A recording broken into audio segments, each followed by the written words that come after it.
Bismillahirrahmanirrahim. Assalamualaikum warahmatullahi wabarakatuh. Halo teman-teman semuanya kelas B. Alhamdulillah kita bisa bertemu di pertemuan kita yang keenam dengan mata kuliah Islam dan Sains. Ya, dan di sini kami dari kelompok 3 ingin menyampaikan, mempresentasikan apa yang kami diskusikan. Ya, kelompok 3 itu dengan saya sendiri Muhammad Frekal dan Asin Nurhayati dan Muhammad Iqbal Subaki. Langsung kembali ke judul kita. Ya, judul kita di sini Islam sebagai integrasi ilmu. Ya, apa sih Islam integrasi sebagai integrasi ilmu itu? Ya, di sini saya akan menjelaskan definisi dan ciri sains.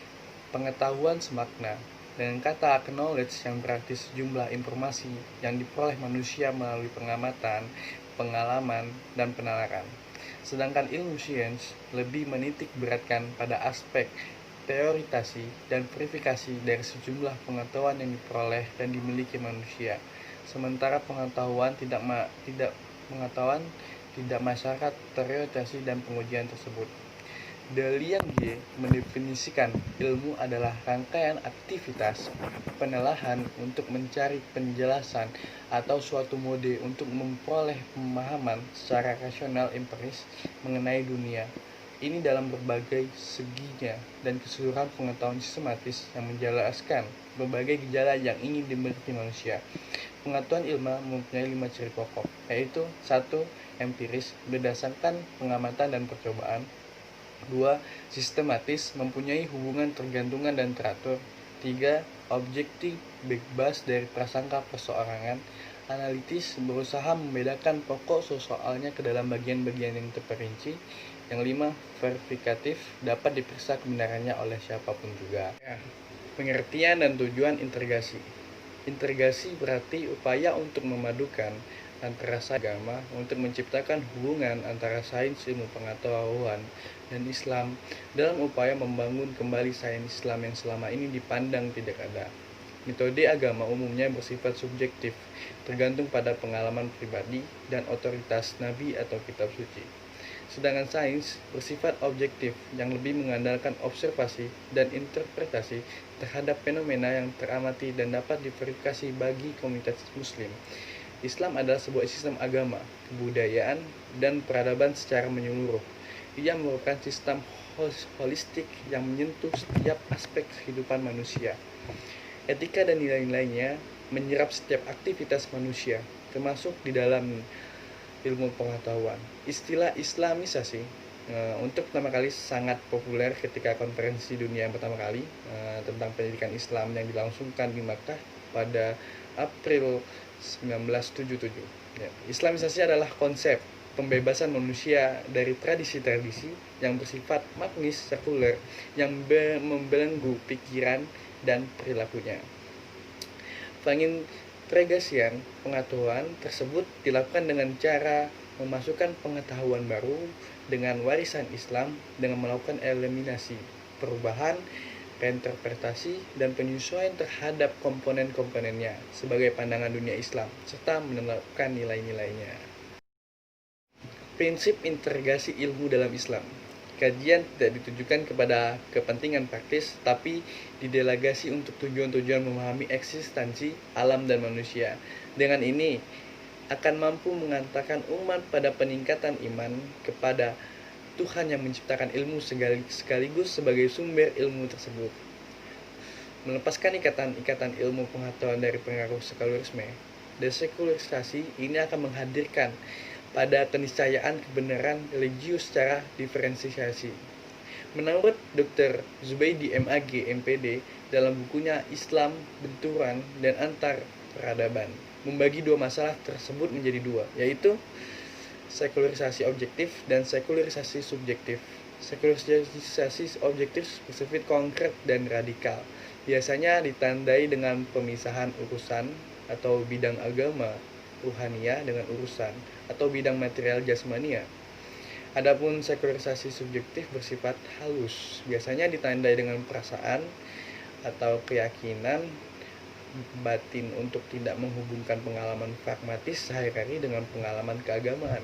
Menurut keduanya, masa depan manusia adalah sekuler, dan transcendentalisasi atau proses di mana Tuhan menjadi impersonal. Cara berpikir yang telah mementingkan hal-hal rasional material dan menafikan hal-hal spiritual metafisik.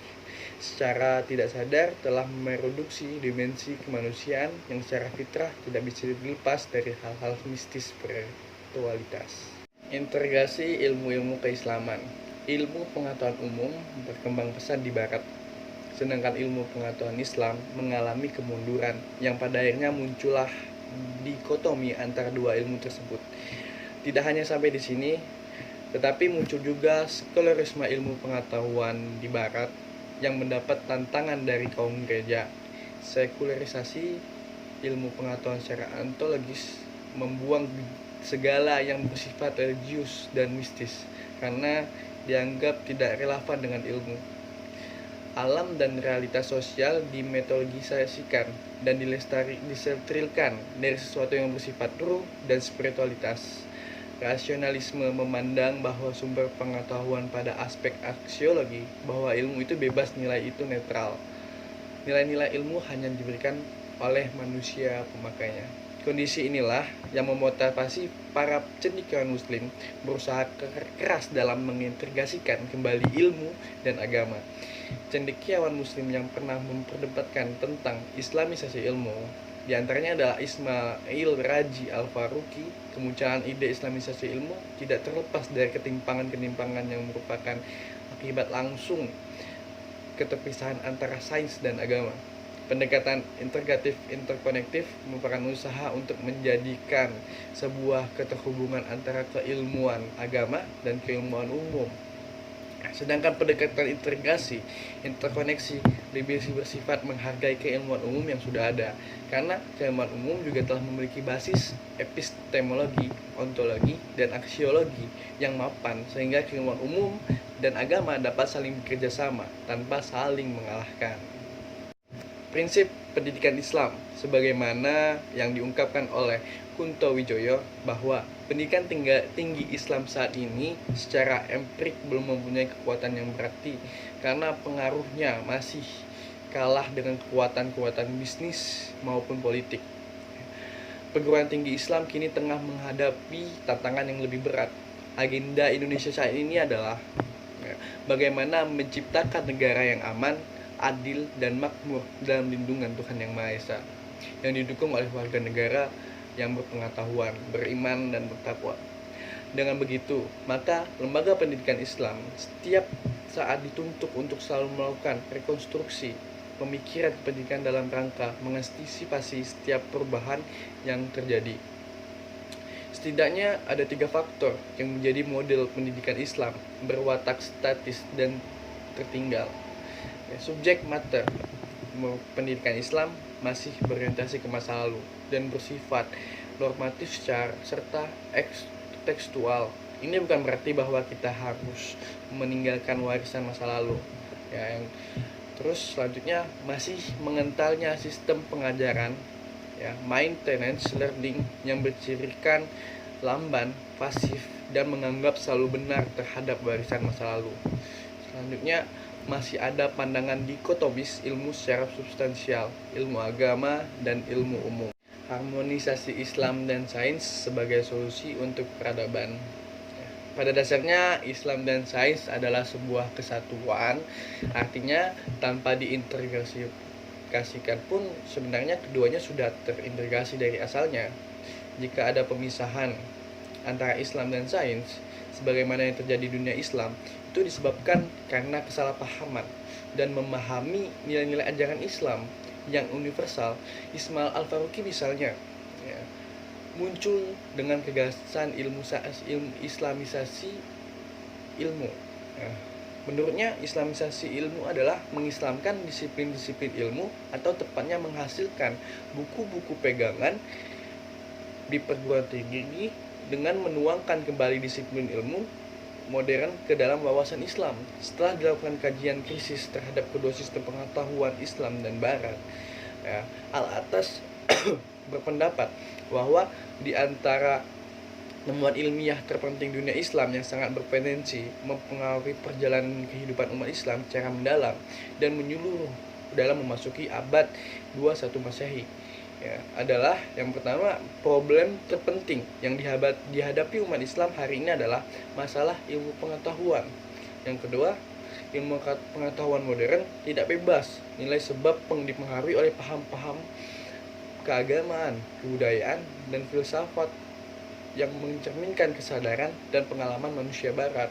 Ya, inilah ya, harmonisasi antara agama dan sains dalam konteks masyarakat timur dan Arab ya jauh lebih sederhana dibandingkan di barat. Pasalnya, agama yang diyakini oleh mayoritas masyarakat timur yaitu Islam, dalam Islam yaitu Islam. Ya, di sini saya akan melanjutkan dalam inti semuanya. Kesimpulannya adalah pengembangan pendidikan agama Islam memerlukan upaya rekonstruksi ya, pemikiran kependidikan dalam rangka mengantisipasi setiap perubahan yang terjadi. Pertama, subject matter pendidikan Islam harus berorientasi ke masa depan. Kedua, perlu dikembangkan sikap terbuka bagi transfer of knowledge dan kritis terhadap setiap perubahan. Ketiga, menjauhkan pandangan dikotomis terhadap ilmu agama dan ilmu umum, tidak terjebak pada kategori-kategori yang saling bertolak belakang. Al-Quran sebagai sumber utama dalam pendidikan Islam memang bukan kitab sains, melainkan kitab yang bersih tentang petunjuk, yang oleh karenanya menjadi berbahaya jika menyandingkan antara kitab suci yang kebenarannya mutlak dengan sains yang kebenarannya bersifat relatif. Jadi, pendidikan Islam dibangun di atas epistemologis keilmuan yang integratif, yang bukan hanya menyandingkan antara agama dan sains, namun justru menjadikan sains sebagai salah satu pilar dalam agama.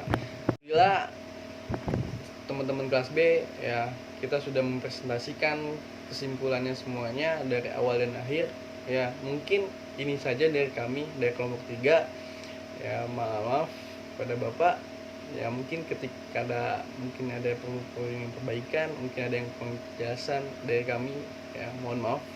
Hanya ini yang bisa kami sampaikan ya. Mungkin misalkan ada pertanyaan dari teman-teman kelas B, silakan ditanyakan. Apa yang ada sesuatu yang membuat teman-teman mungkin pengen bertanya, penasaran lagi ya, silahkan ditanya di dalam pertemuan kita ini ya. Saya akhiri, wassalamualaikum warahmatullahi wabarakatuh.